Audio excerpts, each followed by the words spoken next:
ఎఫ్జిడి ఏదైతే ఉన్నదో flu gas desulphurisation అనేటువంటిది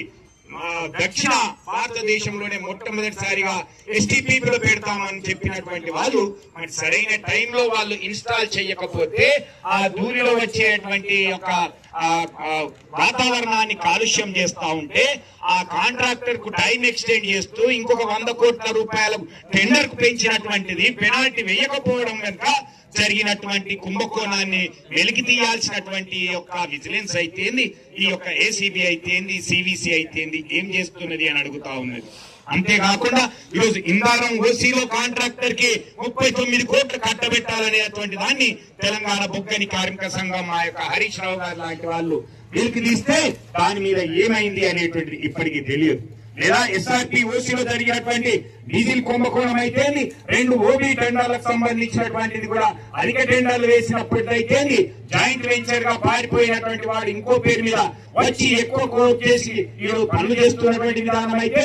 ఇంకొక టెండర్ హరీష్ రావు గారు చెప్పిన తర్వాత దాన్ని రద్దు చేస్తే ఈ రోజు ఇంకొకరికి వస్తే ప్లస్ లో పడినటువంటి టెండర్ ఈ రోజు మైనస్ కు వచ్చింది అంటే అది బీఆర్ఎస్ టీబీజీకే చేసినటువంటి కృషి కాదా అంటున్నాం. ఇలాంటి వాటిని వెలుగు తీయాల్సినటువంటి మీరు ఈరోజు సంస్థ ఆస్తుల్ని కాపాడుకోవాల్సినటువంటి విజిలెన్స్ ఈ రోజు ఎవరి మీద దాడులు చేస్తున్నదో ఒక్కసారి ఆలోచించాలి. ఎంతమంది అధికారుల మీద ఈ రోజు నివేదికలు ఇచ్చినవో చెప్పాల్సినటువంటి అవసరం ఉన్నది. ఆ రోజు ఇందారం కల్లో సుభాని కమిటీ ఇచ్చినటువంటి నివేదికలు ఎందుకు బయట పెట్టట్లేదు? లేదా మొన్న సైట్ విజిట్ కి ఇచ్చినటువంటి 2 సభ్యులతో వేసినటువంటి బొగ్గు మంత్రిత్వ శాఖ యొక్క దాని నివేదికను ఇవ్వమని నేను ఆర్టీఐలో అడిగితే ఇంకా అది ప్రాసెస్ లో ఉన్నది, మేము ఇవ్వలేమని చెప్పినటువంటిది అయితే ఇలాంటి స్కామ్ల మీద సత్తుపల్లిలో ఓసీలో జరిగిన ఓబీ కుంభకోణం అయితే సత్తుపల్లి సమంతలో జరిగినటువంటిది అయితే ఎక్స్ప్లోజివ్స్ మీద జరిగినటువంటి అధిక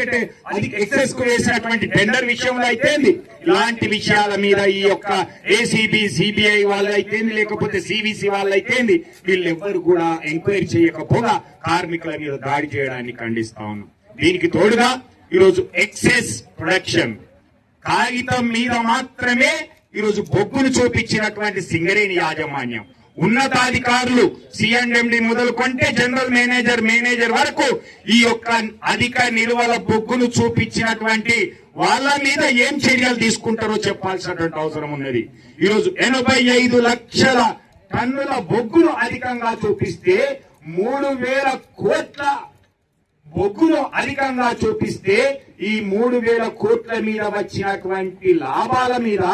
ఈరోజు సింగరేణి యాజమాన్యం ఈరోజు డివిడెండ్ రూపంలో, రాయల్టీ రూపంలో, ఇన్కమ్ ట్యాక్స్